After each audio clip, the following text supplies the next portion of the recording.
tous, bienvenue dans la jungle botanique comestible.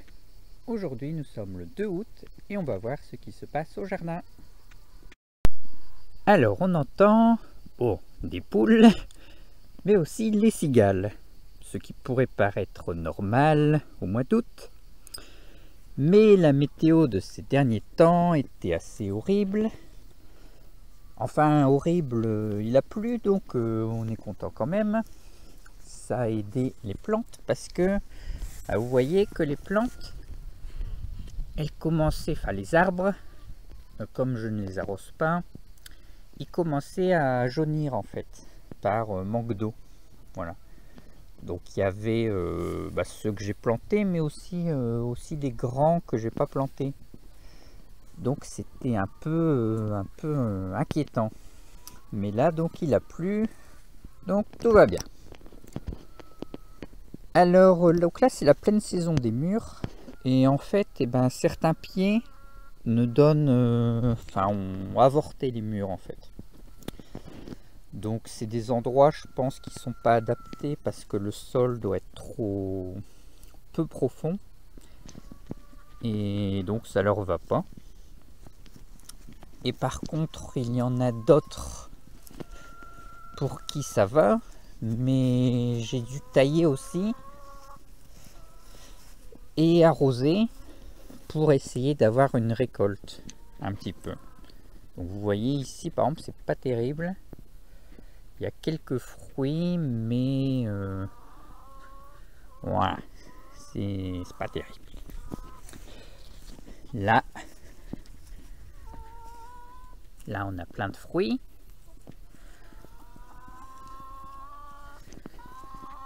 Mais ils n'ont pas l'air de mûrir ceux-ci.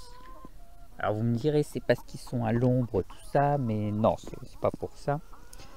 D'ailleurs je viens de mettre un nouveau filet d'ombrage ici et j'ai taillé le cerisier assez intensivement parce que c'est pareil, il perdait, il perdait pas mais les feuilles jaunissaient. Voilà. Donc j'ai fait en sorte que la partie aérienne soit adaptée aux ressources en eau que l'arbre peut trouver actuellement. Plus tard, le système racinaire va grandir, va aller plus profond et il pourra grandir. Mais là, cette année, je pense qu'il a été vraiment gourmand et il a beaucoup poussé alors que que je pense que ses racines n'ont pas prévu l'été. Voilà. Alors, comme c'est le début de l'été aussi, enfin, si on peut dire, j'ai taillé aussi pas mal de rhubarbe, parce que les rhubarbes, ça aime pas trop la sécheresse, et donc autant couper juste avant la sécheresse. Voilà.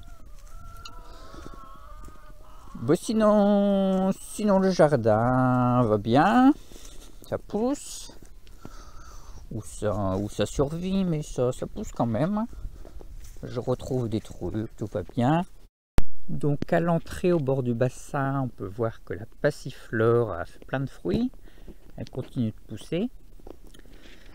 La glycine, elle a eu chaud par contre. Donc je sais pas, il faudrait que je la taille ou que je la déplace. C'est compliqué. Donc là on a la moutarde fanée qui fait un peu d'ombre. Et là on a les mûres. Donc ici vraiment ça donne plein de mûres. Et mangez pas mes mûres là, les papillons. Et j'en ai cueilli, j'ai fait de la confiture. J'en ai vendu un tout petit peu. Et je continue. Là j'en ai mis dans mon frigo, il faut que je fasse la confiture. Donc du coup je mélange rhubarbe et mûre, puisque j'ai les deux en même temps. Là on a des bignonnes. Donc la bignonne elle se plie bien. Donc peut-être qu'il faudrait que je la mette à la place de la glycine là-bas. Enfin que je la fasse aller là-bas, je parle. Bon sinon... Ici j'ai ramené, on m'a donné plein de déchets verts. Donc du coup j'en ai profité pour faire un paillage. Donc c'est pas terrible esthétiquement évidemment, mais bon, ça aidera si le beau temps revient. Voilà.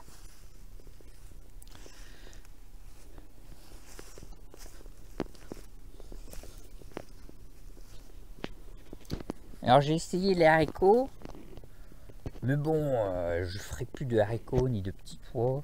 C'est vraiment, c'est vraiment n'importe quoi.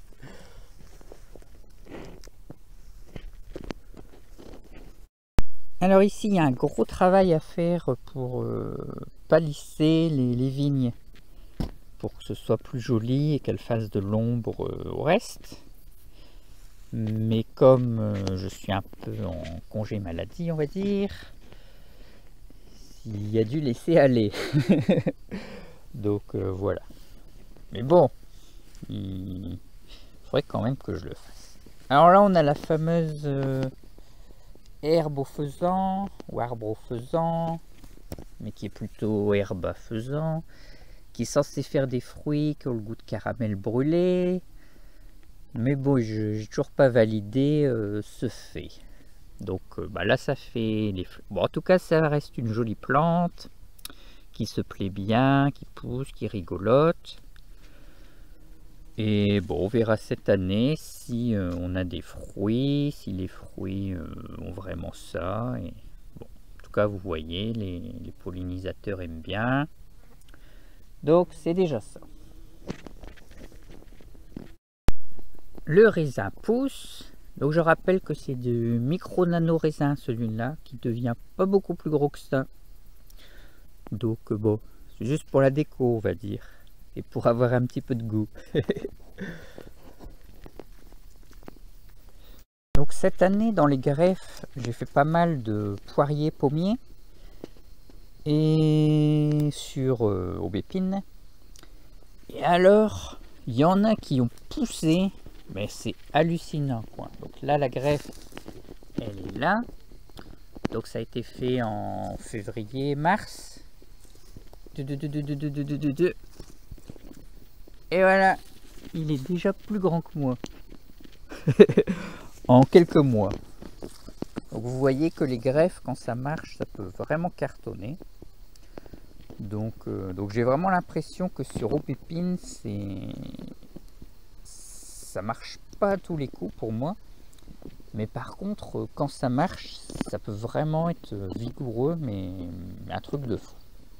Pourtant, vous voyez, l'arbre, il est pas gâté quoi. Il y a de la concurrence, il y a du peuplier au pied, du chêne, de l'aubépine, du frêne, de l'érable, voilà. Donc là, il n'y avait vraiment aucune chance que je puisse planter quelque chose. Et donc vraiment la solution de la greffe sur un arbre déjà en place, c'est vraiment la solution, l'unique solution quoi. Et ça a l'air donc de bien marcher. Alors concernant ce qui se mange en ce moment, eh bien, il y a de l'oca. Alors là, pendant qu'on y est, c'est la glycine tubéreuse. Vous voyez.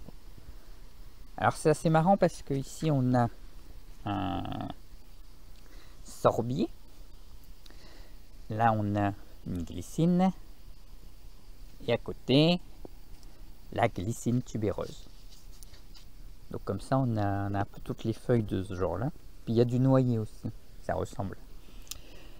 Et voilà, donc là je la guide tout ça pour pas qu'elle monte trop. Et là elle nous prépare ces petites fleurs que je vous montrerai donc le mois prochain sûrement.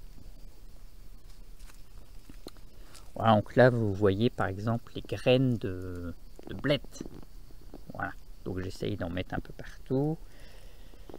Et voilà. Alors j'ai quelques tomates qui commencent à mûrir par endroits. Sinon j'ai quelques concombres. Alors ça c'est une tomate je crois. Oui, c'est une tomate qu'on m'avait donnée, je crois, qui n'était pas mûre. Concombres. Donc les concombres, ils habitent là, ils se promènent et... Ouais. Bon, j'en ai eu un. C'est déjà ça. Je sais pas si j'en aurai d'autres.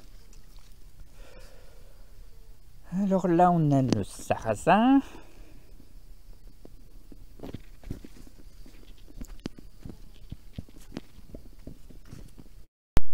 Il y a enfin quelques tomates qui arrivent. Même si on est encore loin d'une production intensive à maturité. Mais bon, c'est déjà ça.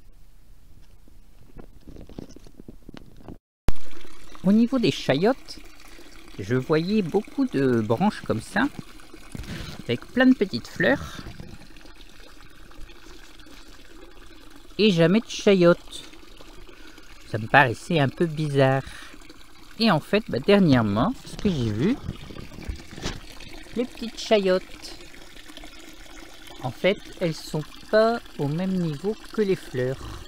Voilà. Donc, eh bien, faut pas s'inquiéter, elles arrivent. Donc apparemment, j'en aurai plus que l'année dernière, parce qu'il y en a au moins 2. Pour finir la vidéo, je vous montre un petit peu les plantes aquatiques au niveau de la réserve principale d'eau de la future jungle, où il y a la chayote et la baie de goji, tout ça.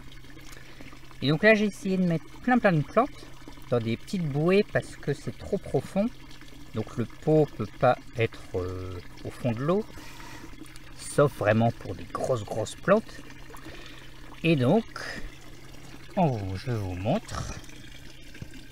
Voilà ce que ça donne. Ça marche vraiment bien. D'ailleurs là, il faudra que je la divise, que je fasse un nouveau pot. Et donc voilà, ça permet d'avoir plein de plantes aquatiques de toutes sortes qui vont bouger suivant le vent. Et donc vos petits animaux ont de quoi se réfugier, un petit peu à manger, ils peuvent se promener, elles peuvent jouer. Et c'est vraiment un truc sympathique. Et comme ça vous permet aussi de pouvoir, quand il fait très chaud, jardiner en étant dans l'eau. Voilà, ce qui est vraiment un truc sympathique. À bientôt dans la jungle.